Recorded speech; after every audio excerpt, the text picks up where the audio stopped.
everybody, my name is Mike. This is my channel on print and print related graphics, and this video is going to be about color bars, registration marks, and crop marks, when to use them, when to apply them to a PDF, and yeah, so let's dive right in. Be sure to like and subscribe. Let me know if you want to see more of this content. Let me know of any other content that you want to see, and let's get to the video. Alright. Hey everybody, welcome to Adobe Illustrator. So we're going to be talking about color bars, registration marks, crop marks, and when to use them, when to apply them to an exported PDF. Yeah, so let's just dive right in. As a print professional receiving files from other graphic designers, I've noticed a lot of PDFs come through with the works, so they have everything on the PDF.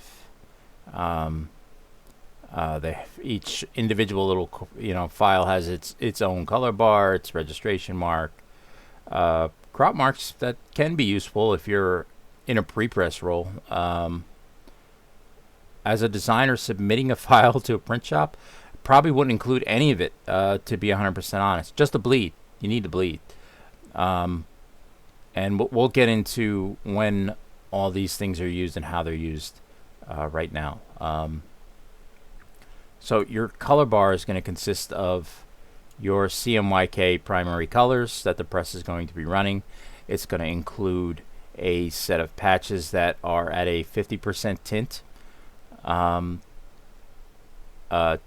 Tint being 50% of that color, not a 50% opacity of the solid.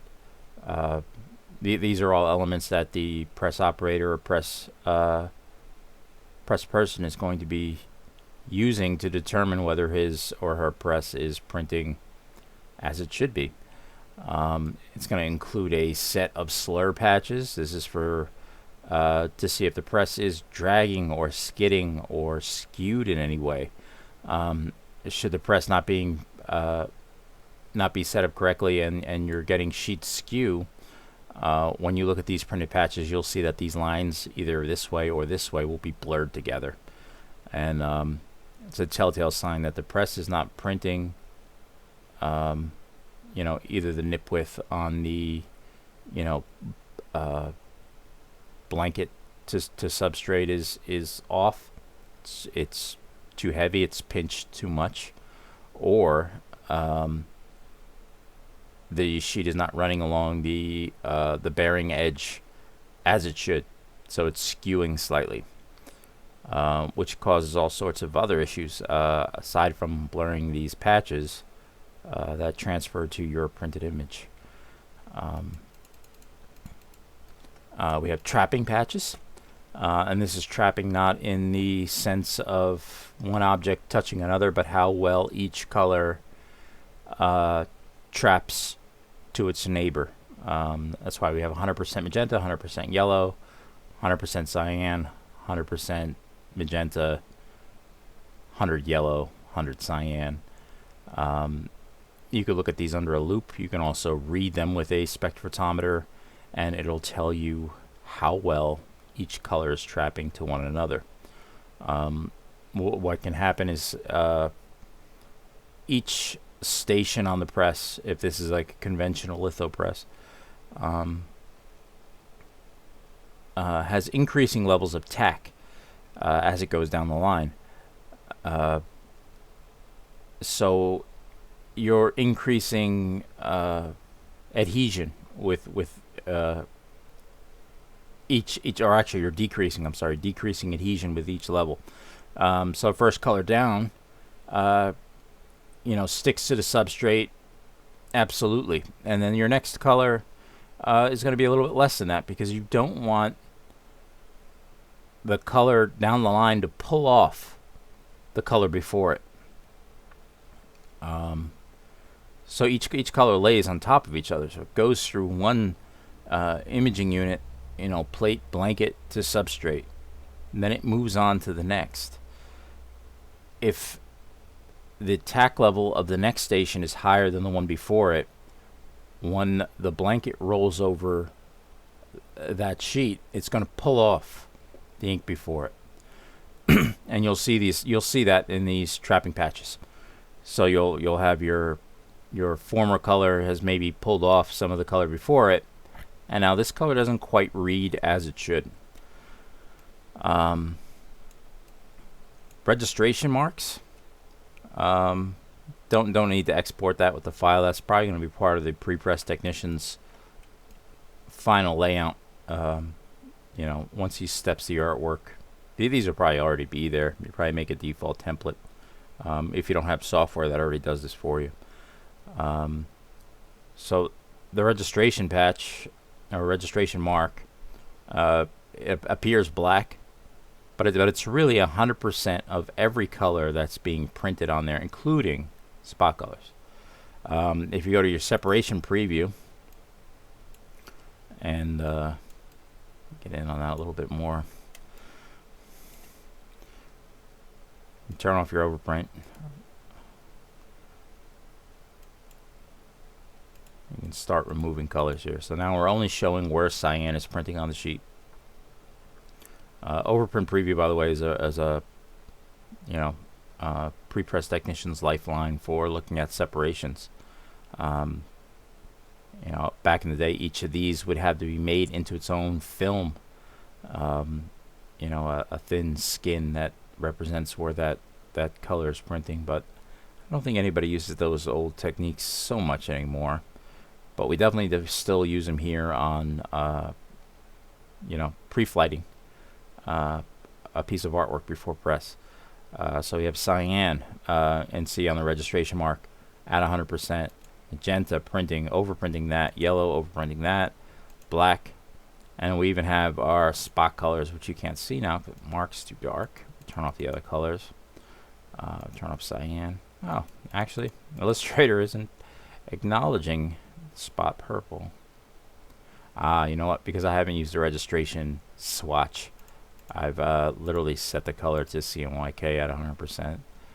I wonder if Illustrator has, InDesign definitely has a color called registration, and you can apply that registration color to the mark, and then even if you have a spot color in there, it will print on the mark. Pressmen will use this mark to make sure all colors are printing precisely on top of each other. Without these marks, you have no real way of knowing. Skilled press person is, can probably look under the loop and see that, maybe the trap on these, it's starting to trap where it shouldn't be. It should be printing precisely on hairline. I'm curious. I didn't look at this before I started the video. I wonder if Illustrator has a registration patch. Black. It's also black.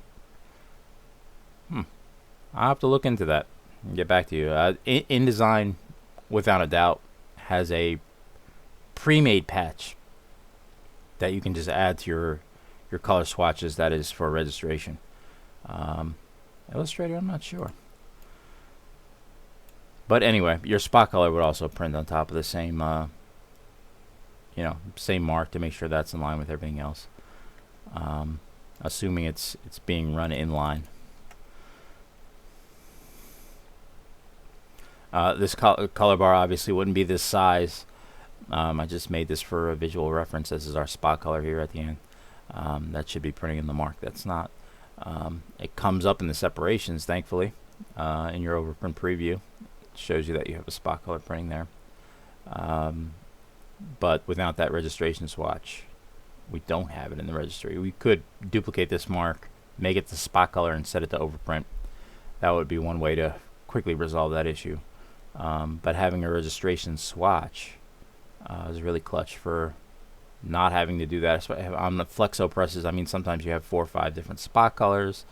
You have CMYK, you have a foil, you have a tactile. You could have 13 to 16 different separations, and you don't want to have to be doing all that manually. Crop marks. So Adobe, at least if you're exporting to PDF and including crop marks, tends to do this. So this is a business card, 2 by 3.5, with an 1/8 of an inch bleed on each side. So it's 3 3/4 by 2 1/4 total size. That would be trimmed down to 2 by 3 1/2. Now Adobe always puts the crop marks by default into the bleed area, which personally, as a pre-press guy, I hated this. I hated when this file came through with this in there. There's no easy way for me to remove these. I mean, I could. You still have probably about a 1/16, maybe a little bit less of bleed here before the actual artwork starts. But it's just an extra step. Like, you didn't want to have to do that. You know, if it came through like this card here, where it's outside of, completely out of the printed area altogether, this is fine. I'm not going to use these crop marks anyway. I'm literally going to crop it to the outside of the bleed, assuming you provided the correct amount of bleed. And I'm just going to, in InDesign, you know, re-step this with my own marks. Sometimes I might use the marks, but probably not. And this really creates a burden.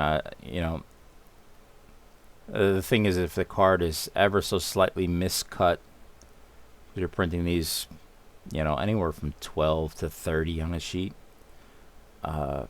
you'll see the little mark in the final product after the card is cut. And that's a big no-no. You don't want that. Colorbars, probably should have talked about this one. I was talking about Colorbars. It generally is going to repeat across the tail edge of the press sheet like this. Something like that anyway.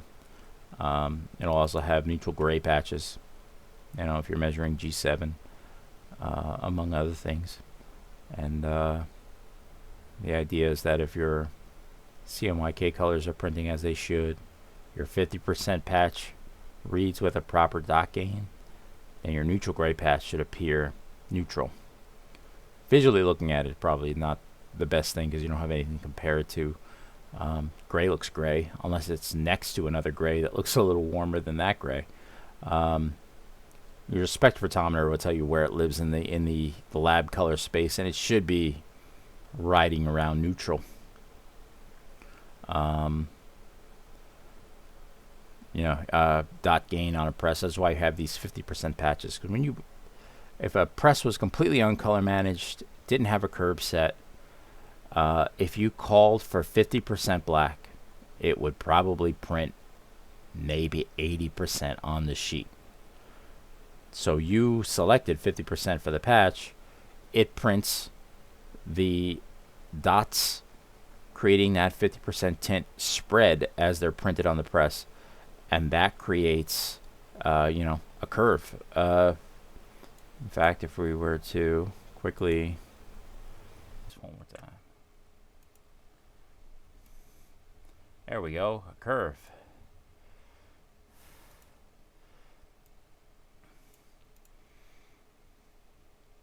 And we can say if this was like this 50.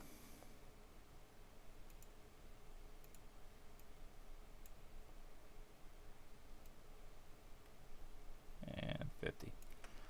If this was what you called for, say I made this patch, if I click on this, is 50% black.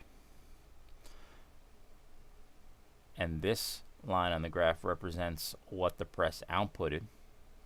You'll see that the 50 that you called for is probably about maybe 70, you know, give or take on the output side of things.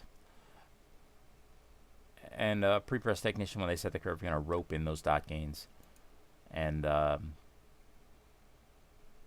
yeah, so that's why we measure these. You know, there's an expected dot gain that the press should be outputting.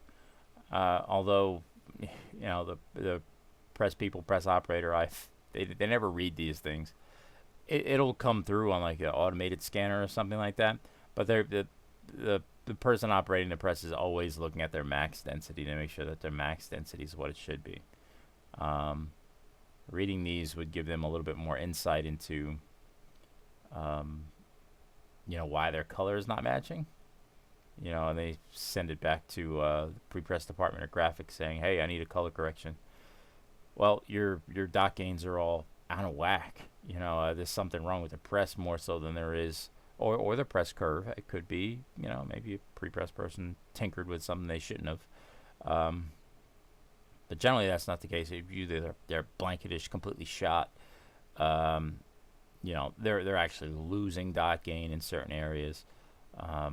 It could be that maybe the second shift operator increased the pressure between the blanket and the substrate, or the blanket and the back cylinder, and dot gains are way too high. That could be a problem. But rarely do prepress people ever go in and change the curve for no reason at all.